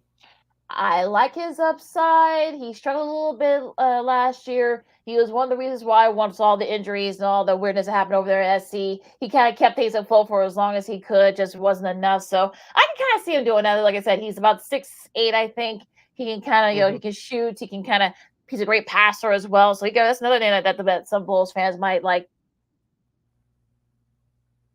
What about Rob Dillingham, the 6'1" guard out of Kentucky? Ooh, another big guy. I think he could definitely kind of will fit. Kentucky's. He played at Kentucky for a couple of years. He could definitely fit into that system that Billy Donovan kind of wants to try to shoot for. So that's probably another name that the Bulls might consider. Cody Williams, I think you just mentioned him. 19 years old out of Colorado. I think that could be an interesting choice, but. I like you brought his name up a couple of weeks ago. Dalton Knecht out of Tennessee. I know what he did against Illinois early last season in that game. He was very dominant. He's a 6'5" wing player. He's 23 years old, so he has that experience in college. I would like the Bulls to really select him. I don't know if he's going to fall that far to number 11. And if you're AK and Mark Eversley, do you really want to trade up to get him? Is he really worth it? Because I think I'm not going to say he's the perfect player, but I think he's a prototype player that this Bulls team needs. I know that Andre Drummond is not going to come back to the Bulls next year. Who knows if you're going to trade Nikolai Vucevic this summer to get under the salary cap, but I get the idea that Sam Vinicius said about them selecting Zach Edey. Yes, they do need another big guy, but this Bulls team needs shooters. We saw the failed experiment with Javon Carter last year. It just didn't work out. Torrey Craig, I thought, did well, was starting to come on for the Bulls, and of course he gets hurt, and the injuries kind of derailed his start to his Bulls career. But Dalton Knecht will be the perfect player. I just said that P word, but he'll be the prototype player that this Bulls team needs right now. My only thing is that he may not, last that long. I mean, I think I saw there were some that have him going just either 6 or 7. So again, like I said, it'll be after the top three. I think that's really gonna be how when the draft starts. So that's really gonna be the key here. So yeah, all those names you mentioned that might look. We'll see. I think there are a couple of might still be there at 11. If I'm sure the Bulls are gonna stay. I don't think they'll be able to trade out of there. But it'll like I said, I think all those things will be just fine. Yeah, just a couple other names to be flown around. I know there's some foreign guys in there as well, so we won't get into that too much. But Stephon Castle, 6'6" wing guard out of UConn. You saw what he did in the tournament last year. He was very good getting up and down the floor for UConn. Of course, he played with Donovan Clingan, as part of the national championship team, and the Bulls could use another playmaker. I know Kobe White really came on last year. Should have won the Most Improved Player of the Year award, but Stephon Castle, I thought, did well for UConn last year. I don't know if he's going to fall that far to the 11th spot for the Chicago Bulls, or the Bulls are willing to trade up a few spots to get him. But I think that's some name they should keep in mind if you're a Chicago Bulls fan. Of course, I mentioned Donovan Cleveland earlier. Of course, Montez Bazulas, the G League guard, 19 years old, 6'9". I don't know if AK is going to go that route for the Chicago Bulls to select a foreign player, but as I mentioned before, this Bulls team needs a shooter because they struggled shooting from the outside last year, particularly from 3-point range, and you need someone to stretch the floor. If you're the Chicago Bulls, regardless if Zach LaVine's on this roster or not to start the year. So we'll see what happens on Wednesday. The Bulls have some options here, but I think if I had to make a prediction, they're going to stay at number 11. Go be interesting to see what happens there. Now, of course, you can catch coverage of the NBA draft on Wednesday and Thursday nights on ABC and ESPN. I'm sure it's going to be streamed on ESPN Plus as well, so you can guys check that out. As you listen to Second City Sports on Sports on Chicago, Lakina McGee, Cindy Brown with you. Going to the WNBA for a second, the W, as some people are calling it. The dub. Yeah, the dub, as they say. It was part 5 of the Caitlin Clark, Angel Reese rivalry, as this time the Sky got their first win of the season against the Liberty. It was kind of back and forth for a while.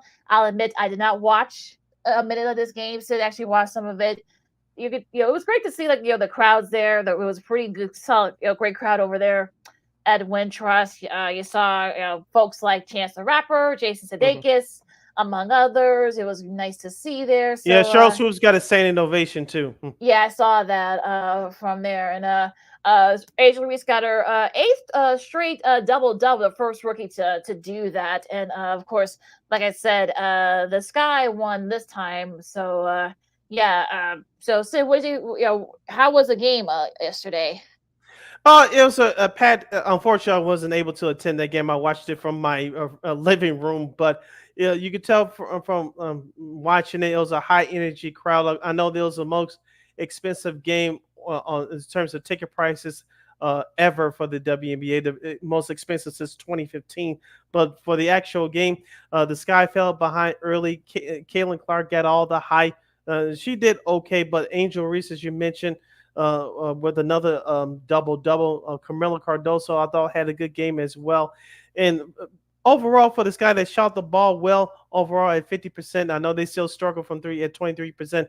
As I said at the beginning of the year, and I'll say it here again, the one factor that's going to keep the Chicago Sky in games is their defense. Of course, Teresa Weatherspoon, their head coach, I'm talking about for the Sky. She was a very good player. And she's a Hall of Famer. She was very good defensively in her playing days. You can see her DNA with the roster makeup that they have being translated onto the roster. Of course, Kennedy Carter didn't do anything stupid yesterday, thank goodness. But she had some extra minutes because Marina Mabry, my girl, the starting point guard for the Sky, she got into early foul trouble. So Kennedy Carter got some extra minutes in there. The line of the Shields is very good as well. But the defense for the Sky is going to keep them in ball games. Will it be enough for them to sneak into the playoffs? I'm not sure, but that's going to keep them in ball games, and that's what got them back in the game yesterday to finally beat the Indiana Fever by 1. Yeah, it's good for confidence, I guess, because they do play the defending champion Aces, I believe, on Wednesday. That game will be streaming on Prime Video. So sorry, folks, if you're hoping to watch that game. But yeah, I mean, look, look, I said, I'm glad the crowd, watched it. I'm sure, there are people there had a really nice time. Like I said, I didn't watch a single minute of it, but it's like nothing stupid happened. So I guess that's a win for all of us. But yeah, I mean, like I said, Angel Reese is definitely making a case for WNBA Rookie of the Year. 8 straight double doubles. No rookie has done that, so good for her. And again, we'll see if this guy can kind of make it a go at it to try to get one of those playoff spots. Yeah, the Sky forced 11 turnovers yesterday, and they dominated in the points in the paint department with a plus 20 advantage, 48 to 28. All right, so like I said, we'll see if this guy can kind of keep it up. Maybe he'll give us some confidence. He'll go a little bit of a run. But like I said, they got a tough game on Wednesday against I think it's tomorrow. Let me double check that. Tomorrow, I believe, against the Aces. Let me see here what that. It's on. Well, actually, it's on Thursday. That game at 6:00 on Prime Video. The Aces have actually been struggling a little bit. Connecticut and Minnesota, those are your top 2 teams right now. And Vegas has had some issues with injury, so maybe you can kind of get them at a tough time as well. So we'll see. But yeah, you can check that game out, the Aces Sky game on Prime Video. And let's give some well wishes to Miss Cameron Brink, the top draft choice for the LA Sparks. She suffered a season-ending injury last week, so she's going to be gone for the year. So we wish her the best in a speedy recovery, and hopefully you see her on the court next season. Yeah, she's actually going to be on the 3-on-3 basketball team on the women's side. So tough break for her. So nothing but best wishes for her. Hopefully we can get her. Hopefully she can come back even better than ever next year. So we'll take a quick break. We'll go to the links. Sky Sheffer wins despite some foolishness on the course at the Travelers Championships yesterday. Ciao. And of course, a special day for our girl Christine Manica and her husband Chris. We'll talk about that coming up next. This is sports media news and a special edition of Old School TV Monday, and so much more to do. Bikini McGee, City Browns, XC Sports on Sports Zone Chicago. We're gonna have even more fun coming up right after this. Yay! Woo! This year, my mom got me the perfect bag for back to school. These colorful binders help me stay organized. These headphones are just what I need for studying. These new sneakers are just what I need for the new year. This jacket is a real must-have. My parents got me the skateboard I wanted. It's pretty cool. These scissors really come in handy in art class. These colored pencils, too. These new socks, they can be a real lifesaver.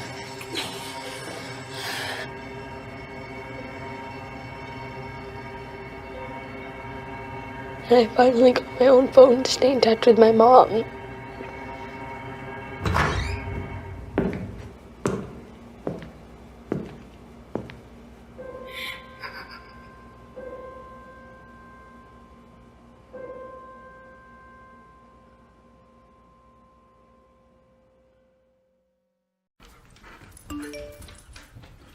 Trisha's having a sleepover tonight. Can I go?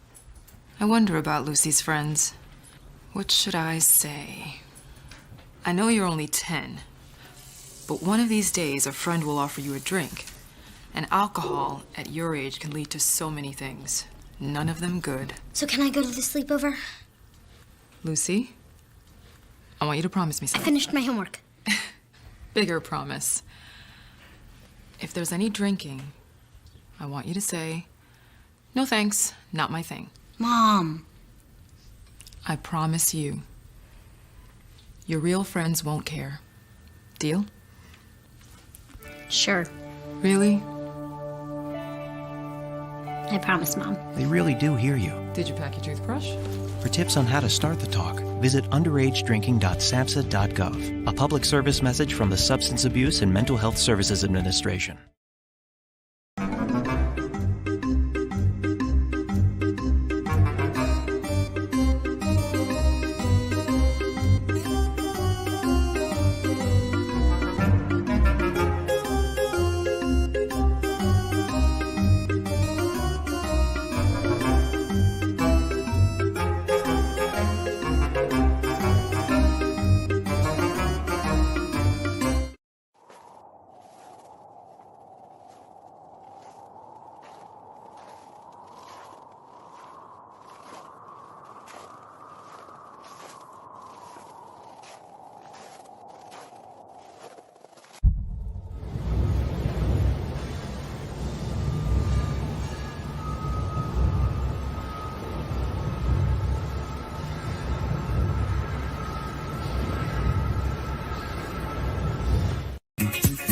Hey, this is Dr. J, and I listen to Sean and Maya in the morning.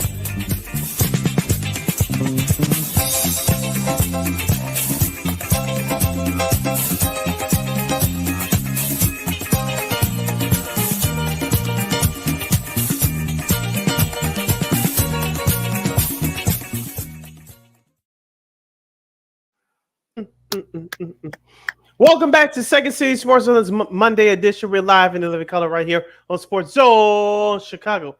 You can follow yours truly on the Twitter in the IG at CK80. Once again, at CK80. That's SIDKID80. That's SIDKID80. You can follow my Kimmy on the Twitter, X, and Kiosk again, the IG. This is our last break of the show for today. So if you have any last minute questions or comments, you better get them in there at Sports Zone Chicago's Facebook page or at Sports Zone Chicago on YouTube.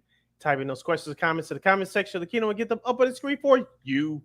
All right, Sid. Let's start with golf first. I get this out the way. Scotty Scheffler wins his 6th PGA title this year. That equals only to Tiger, who did it, I believe, in 2009. In a pretty thrilling fashion, he held off. Excuse me. He held off Tom Kim, I should say, from South Korea in the Travelers Championships. Now, unfortunately, is what went on, which is in Cromwell, Connecticut. Now, unfortunately, is what went on the course that's getting some attention. There were some protesters that threw red paint on the course, and at the middle, I think Scheffler, it was on the 17th hole. I think he, kind of was just starting to get a shot going, and a couple of knuckleheads decided to, it's just a bunch of foolishness going on. It kind of went on all over the place.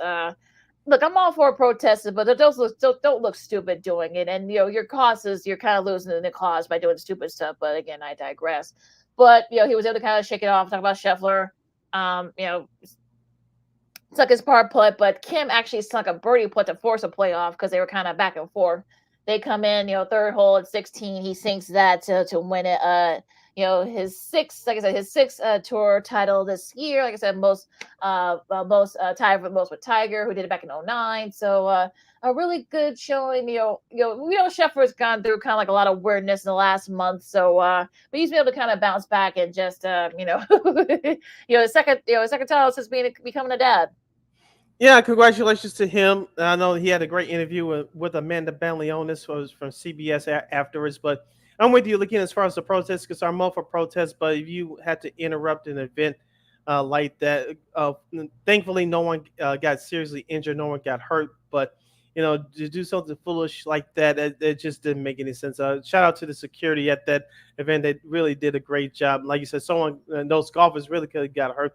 You never know what's on these fools' minds. But thankfully nothing seriously happened and everything was taken care of right away. I know the event was only delayed about 5 minutes or so. So things got back under control after about 5 or 10 minutes. So, enough of that. And like I said, the event was able to be finished off with no any further interruptions. Yeah, and actually pretty good finish too to that event. Like I said, it was a really great playoff. You guys didn't see it. Now it's kind of a special treat for a couple of our good friends. Chris Gilman, of course, he is the husband of our other good friend, Miss Christina Queen Manica from KXRP. Of course, you see her just about every Friday. Of course, taking a couple of weeks off. Now he himself actually sunk a 16th playoff hole over at Fox Run Golf Course in Yankton, South Dakota, which I think it's not too far from where they live. He sunk that putt, and of course, he went to the Dakotas Tour, Dakotas Tour event. And there was a great battle between him, from start to finish, and against Mitch Davis, who was the other golfer he was going up against. So, he sunk his birdie putt. Davis missed his that would have tied it. So, of course, Chris wins. And, of course, we know our girl Christine is super excited. So go through her social media. But congrats to him. And hopefully this will be the start of big things to come from Mr. Gilman. Yay! Let's give a clap like him. I know he's been at it for a long time. So, yeah, congratulations to Mr. Chris Gilman.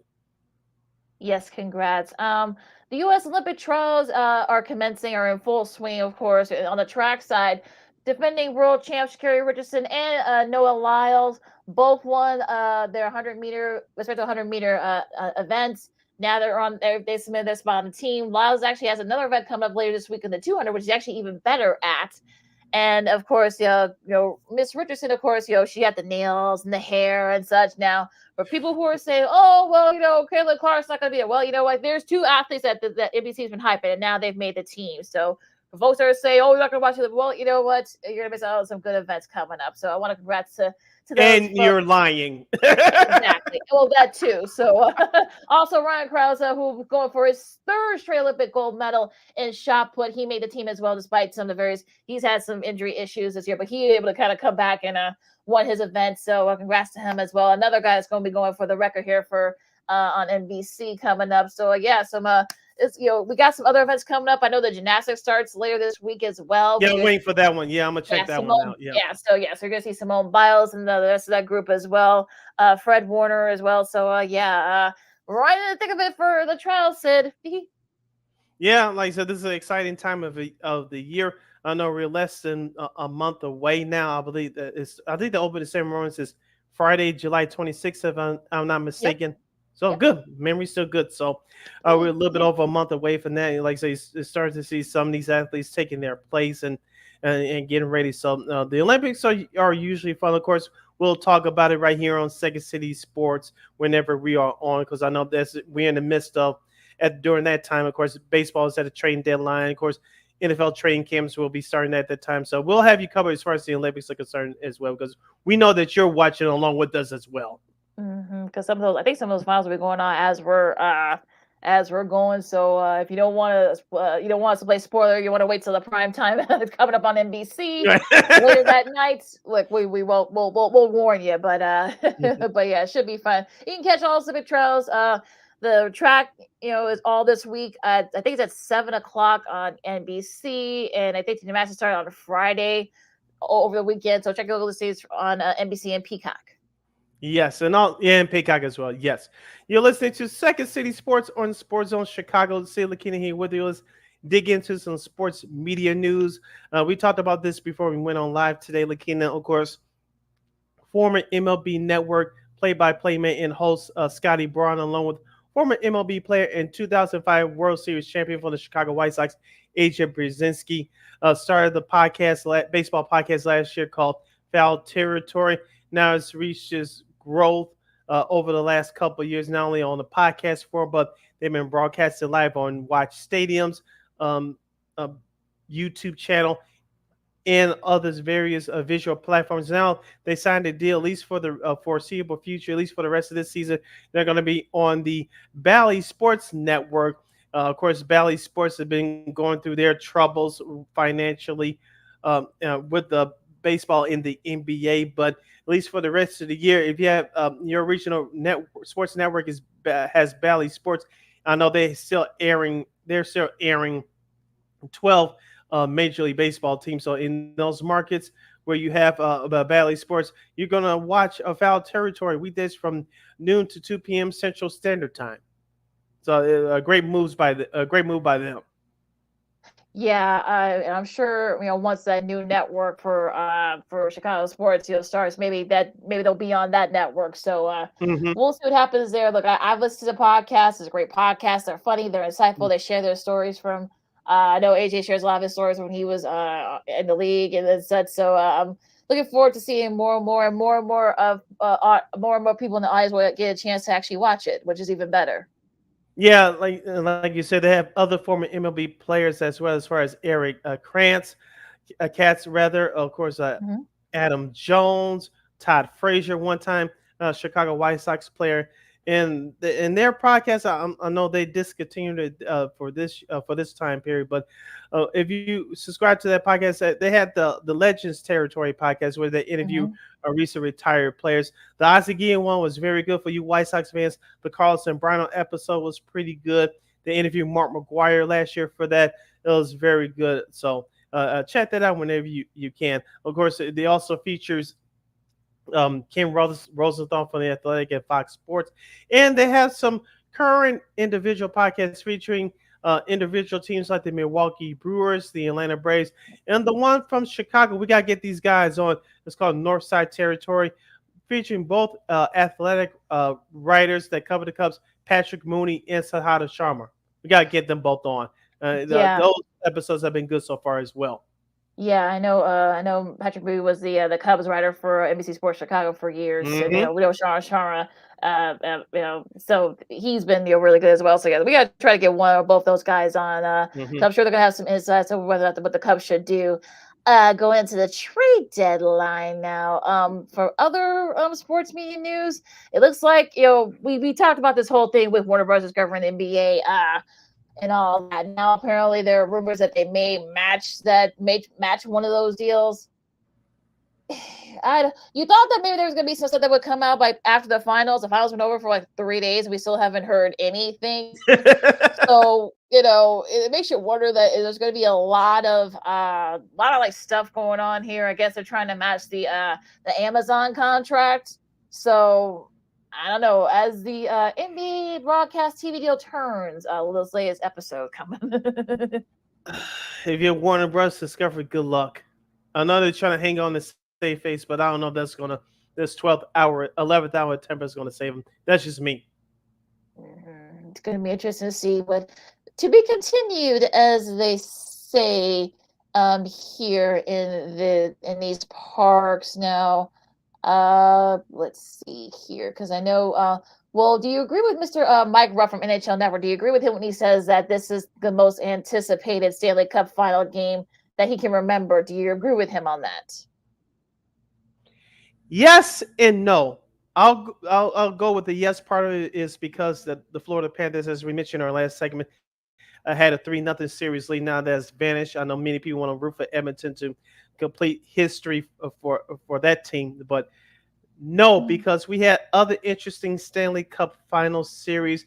Did they have this 3-0 series lead blown dramas as a storyline? No, but we had other Stanley Cup final series that were way more interesting coming in, like the Colorado final from last year, them beating Tampa Bay to win their first Stanley Cup in a long time.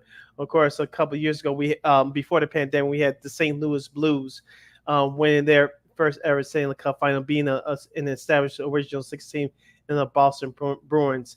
That was interesting coming into that series. So, yes and no. I get where Mr. Rupp is coming from, but no. But it's a yes and no for me. Yeah, I agree with him on. I think yes, I can kind of see why he would feel that way. But I think the most anticipated, I don't know if that would go that far. But it'll be interesting to see what happens tonight. So, I think, like I said, it should get a good rating though. So, because there's really not much. Like I said, I'll talk about something that's going to be coming on. That's going to come an hour earlier. So you may be able to turn back and forth there. That game might be over by the time the third period starts. But it should get a good rating though, I think. Yeah, I think it will get good ratings. Just mention 2 words: Game 7. People will watch, and especially now with the storyline of the Edmonton Oilers trying to do something that no team has done since 1945, win the Stanley Cup after trailing 3-0. People will watch tonight, and thank goodness it's on "quote unquote" over-the-air free TV, so you'll get more people to watch, at least here in America. Yeah, and I think some people are saying, well, this is why you keep stuff, the big events on regular television, because people can actually be able to watch, even if they don't have cable or whatever, they got streaming. Everyone has the ABC app; it's going to be on there. So, and advertisers love linear TV ratings, especially the higher the better. So, that's really what they care about most. So, for people who are saying, "Oh, streaming is going to be the thing," well, we talk about the last it's really we talk about it, for beta forever, but. Look, Madison Avenue, sponsors, they still put a lot of thought into the linear television ratings. The streaming, look, I just saw Paramount Plus is going to go up another $2, $1 or $2 in August. Seriously? Why? We know Hulu's prices are going up. We know that other streamings Peacock just raised their prices. So you're like, that's why I don't have it. Yeah, you might as well just keeping cable. Like, are you serious, folks? Like, come on. Yeah. Not to get too political on here, but the way that our economy is going right now, and people just trying to keep food on the table. And yes, you have to manage your money, but I know both of us are doing an extra job at that. I'll speak myself first, but you really have to get a bang for your buck, and when you raise prices, are you really getting a bang for your buck? I know we're talking about streaming services here, but. Are you really getting a bang for your buck? It's really an investment at the end of the day. If you want to be honest here, If you're not getting your bang on your buck, you're not missing that much. You might as well save money, put into other important things. Yeah, that's true. And there are free apps, streaming apps. Pluto's free. Tubi. I don't know how I've heard it pronounced different ways, but that's free too. All you really need is an email address. So those are a couple of streaming services that are free, so you don't have to worry about that. They got various shows and movies, and they even got some television, some sports to some extent. I know Pluto has a lot of sports on their streaming service. So yeah, I just think it's just kind of silly how this is all kind of monopolized, and that's why you're seeing we talked about Fox and Warner Bros. Discovery. They're trying to start a sports streaming service with just in time for the football season, NFL. Yeah, so that's really gonna be interesting to see how many people will sign up for that, because especially with NFL Sunday tickets still up in the air where they're gonna go. So you're not gonna pay $400 on YouTube TV to get Sunday tickets. So you better try to, if you're the NFL, you better try to find a way to get more folks to kind of sign up for that service, because no, it ain't happening with $400. Yeah, speaking of streaming services, things along that line, I'll just read the headline here. I'm sure you caught this. The Miami Marlins are reportedly offering to pay 2 months of Bally Sports app access during Comcast dispute, as we talked about a couple of weeks ago too, Lakina. I think Christine was on it as well. A lot of these cable companies are trying that carry the Bally Sports programming throughout the country. They had their disputes with Comcast/Xfinity, so they taken them off the air, and it's all about carriage rights fees at the end of the day. And as we talked about before, coming back to Chicago with the new Chicago Sports Network that's going to start in October, if you take these regional sports network off of basic cable and put them into these premier Teague channels, if I'm saying it right, if you put in these other channel tiers, that means you're charging the consumer more. That's going to be a problem. Well, we talked about this, and I don't think, look, especially if the numbers for their subscribe numbers aren't very good to start off, they're going to have to perhaps maybe get it up there to the more main tiers where people can afford it, because especially the teams aren't very good. You can't really do that. So yeah, they're gonna have to rethink this. Look, I don't know if it's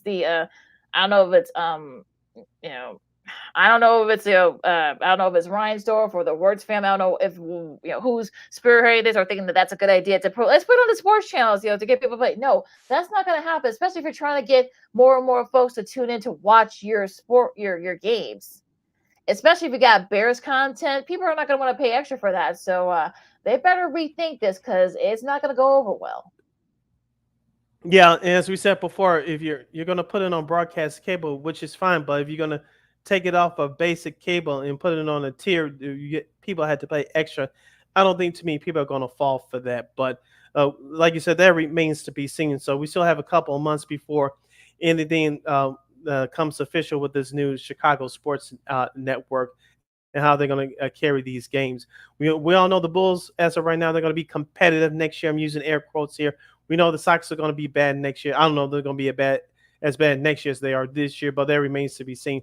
And of course, you have the Blackhawks, even though they're not competitive yet, but that's a team on the rise, and people are going to watch because of Connor Bedard and perhaps Frank Nazar and other prospects that are expected to make their debuts in next year or so. But as far as Ryan Store's teams, the Bulls and the White Sox, are you going to pay extra money to see that? No. I know you won't, but I won't either. So yeah, they're going to be in a pickle early on. And that's not what you want to do if you're trying to start a regional sports center, especially the way the landscape of all that is right now. I don't know what their thinking is. It's just like, really, you're going to make people play? No, it's not going to work, kids. No. Yeah, so like we said before, it's been going on for about a decade now. Cord cutting is real. Yes, I still have Xfinity. I love it, but if you're going to charge too much to watch mediocre teams at best, not too many people are going to fall for it. I'm just saying. No, not at all. So again, this is another thing that will look, as the streaming service turns, to be continued, as they say. And we'll also let you know what more talent and such that are going to come in and whatnot. So they got, like I said, they have a couple of months to figure all this out. So let's hope they do, and let's hope they do it for the better. Yep. You're listening to Second City Sports on Sports Zone Chicago. Sid Lakita here with you as we have this show come to a close. Around this time every Monday, we pay homage to a TV special, a TV sitcom, or old school TV movie, as we call Old School TV Monday. We're going to stick with sports, and we have a special double play for you guys today, especially if you're a Chicago sports fan. First up, this one is actually obvious. I teased it at the top of the show. Yesterday was the 40th anniversary of the Ryne Sandberg game. Marquee Sports Network actually played this yesterday. I didn't get a chance to see it. I saw it on you. You can watch it here on YouTube. Just type in Sandberg game, the 45-minute documentary presented by the Chicago Cubs in conjunction with the Marquee Sports Network. It's called the Sandberg game.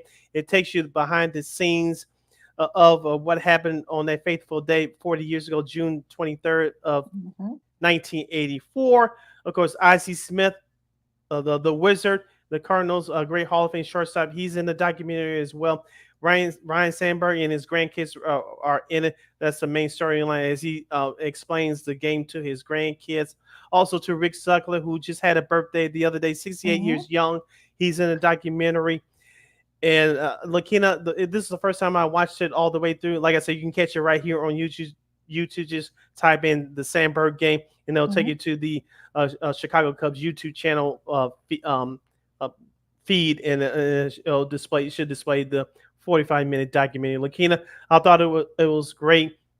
It tells you the backstories leading up to that game. Also, Bob Costas, who does great work for MLB Network.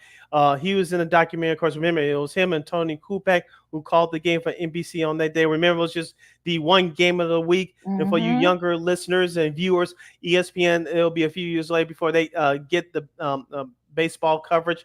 It was only NBC at that time that you would get out-of-market teams. As far as if you lived in the MLB city, it was the only time outside the All-Star game you got a chance to watch an out-of-market team. But this was the game of the week, of course. Cubs Cardinals is still one of the oldest rivalries in baseball, next to Giants, Dodgers, and of course Red Sox, Yankees. Of course, the Cubs in that year that they won the division. People forget they were struggling leading up to that series against the Cardinals.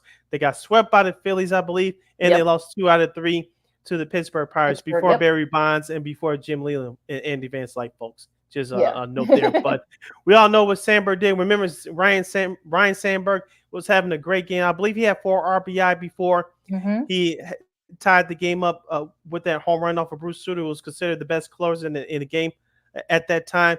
And, of course, Bruce Sutter pitched in the next inning, in the 10th inning. Ryne Sandberg tied it again. Remember, those 2 home runs ended up tying the game in both scenarios. He did not win the game for them, but I thought it was a great documentary. Speaking of Bruce Sutter, he was in the documentary as well. Yeah, he told the field producer, "Oh, you're talking about the Sutter game, not the Sandberg game." Of course, it was a strong rivalry back then. Of course, they showed film of Jim Frey, who was the manager of the Cubs back then, yelling at Roddy Herzog, who passed away earlier this year, the old manager of the Cardinals. That rivalry was thick and real back then. And of course, that game, of course, it propelled the Cubs to win that division in '84. Of course, St. Louis would go on to the World Series the next year before losing in 7 games to the Kansas City Royals, their in-state interleague rivals. But that game propelled Ryne Sandberg into the national conscious of baseball fans, and it helped him win his MVP in 1984.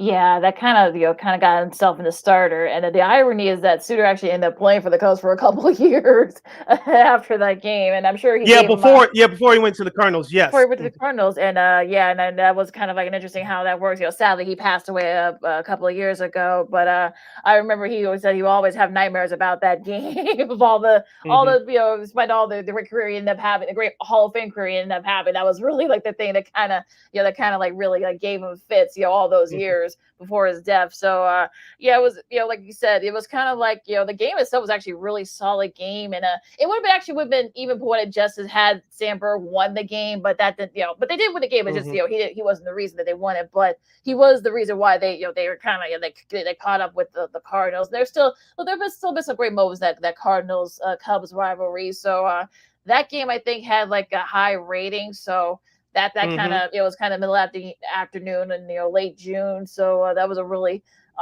fun time. I know if you were NBC at the time. Now, of course, NBC and ABC kind of like went back and forth on the games of weeks and stuff. So that's that's why like 3 years later, I think actually 4 or 5 years later, I think ESPN would get some of that coverage. But those were really the only two networks that were showing baseball at that time. Now, as far as this game here, I think it was just one of those games where it just kind of let's say a magical season that wasn't for the Cubs that kind of started that magical run that they had. Unfortunately, we'll get into that. We won't get into that whole thing until like maybe later on in the year. But they're actually they're actually doing a golf outing with some of those players. I think Sam going to be there. I think a couple other guys that were on that team. I think our buddy Chris Bowden, of course, a friend of the show from GN Sports, is going to be out there as well. I'm sure he'll do a report. They're going to have that report coming up later on GN Sports tonight. But that team was really special. I think that game kind of started that magic run. And don't forget, the Cardinals were leading the Cubs 7-1 and 9-3. And Willie McGee, another St. Louis Cardinal great, hit for the cycle. That kind of got lost in the shuffle as well. Yep. Well, they say a lot of people don't remember that. So, and unfortunately, that kind of became a footnote if it were even remember that because of what Sandberg did. If you saw the coverage of his statue going up at Wrigley yesterday, they actually had it kind of like right. He had the hair and his stance, and he actually shared a story about him and Sean Dustin, who was there as well. The fact Shawan. that that's what he called him, and he faked a hammy injury when they were supposed to be pitching against one Nolan Ryan. So he actually ended up having a great series after that game. So that was he kind of threw Sean under the bus. So that was just hilarious. It's good to see that he's doing well, and of course he looks great, and he came on the other side of that cancer battle that he had, and it was great to see him yesterday. It was too bad the Cubs didn't win that series win against the Mets, but it was still a great moment though. Yeah, so type in the Sandberg game on your YouTube engine searching, and the 45-minute documentary from the Chicago Cubs YouTube channel should pop up. All right, Lakina, one more old school TV Monday footnote. It was 11 years ago tonight in Boston, Massachusetts. I think Lakina knows what I'm talking about. If you want to take it over, go right ahead. Yes, the Blackhawks were down, and of course, they were, it was actually a clincher, and if this game was still, I think it was like on NBC, and 17 seconds as they called it, and it was just one of those things where of course the Hawks would come back and win that game of 4-3, and just and I know Boston fans are still smarting from that, 3-2 I should say, and I know a lot of Bruins fans are still smarting from that game, but they were actually on the cusp of losing that game on top of the Blackhawks, and it was just like one of those things where you just it was probably one of the best moments of those three. Of course, that was the last of the Stanley Cups. Unfortunately, it's already been like 11 years. That's kind of crazy that it's been like it's already been like 11 years since it's been over a decade. I know we celebrated the 10-year anniversary of it last year, and just a great just like those 17 seconds. Like I said, I'm sure Bruins fans are still not very happy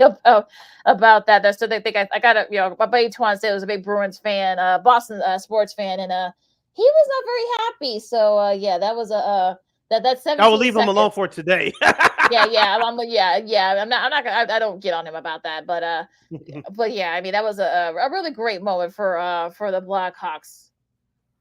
I remember coming home from work. I was listening to the game on WGN radio here in Chicago. John Weideman, we got to get on this program before the start of next season. He did a great job with Troy Murray on the call. Remember the Blackhawks? They were trailing 2-1 in the game.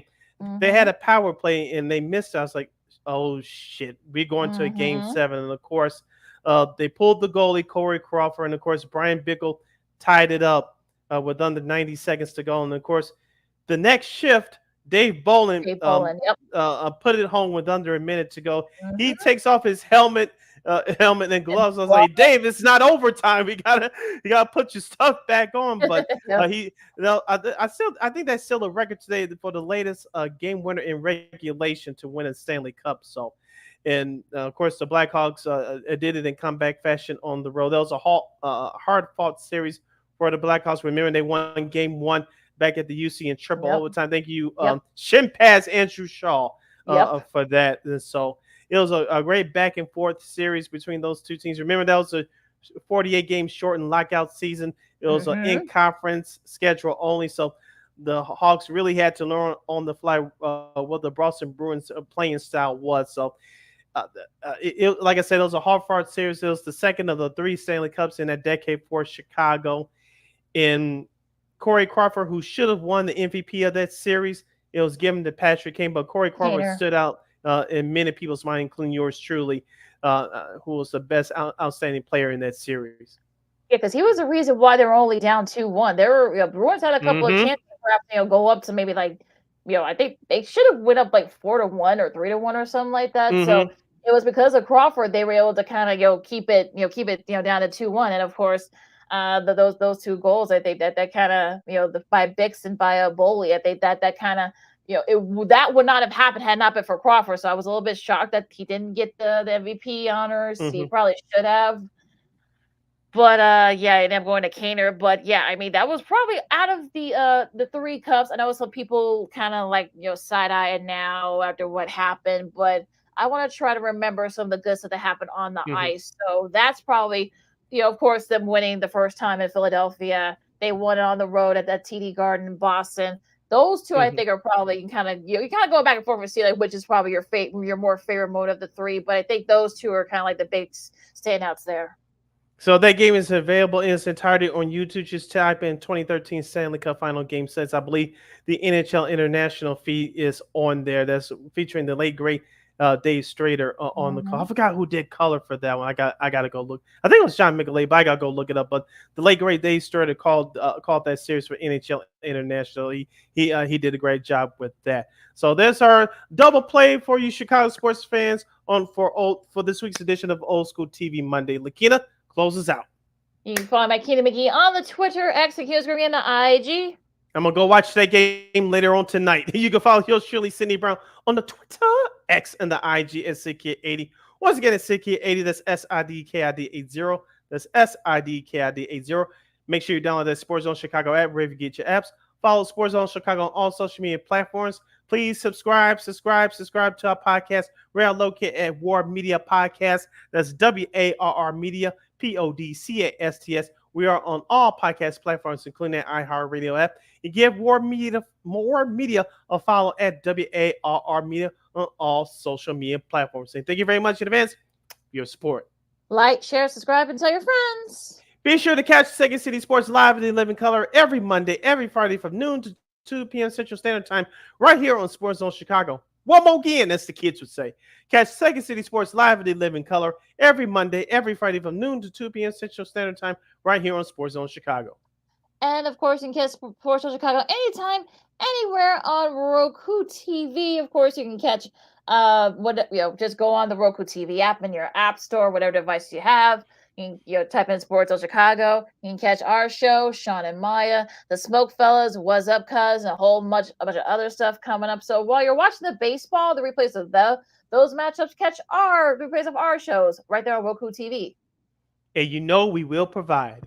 Don't forget also to Tennessee and Texas A&M for all the marbles in the Men's College World Series. That'll be on at 6, so you get a little bit of time before you start rewatch Game 7 on ABC. So a little bit of appetizer there for you guys there. Also, you got the Euros wrapping up their pool play. I know there's a couple of matches in a Group B, I should say, that's coming up right now. I'm going to be watching those games as well, and of course, Kenny Atkinson, who we knew he was going to get the job over with the Cavs, is been official. So congrats to him. And it looks like Donovan Mitchell. They want to keep Donovan Mitchell. They may offer him a max deal. So we'll keep you guys updated on that. Yeah. So some free agency will start in 6 days for the NBA. So we'll see what happens on that front, and we'll keep you up to date right here on Second City Sports. All right, so stay cool out there and just don't act stupid, folks, please. Oh my gosh. For Sid, I'm Lakeem. Enjoy the sports, everybody. This has been Second City Sports on Sports of Chicago, and we'll see you guys on Friday. Holla!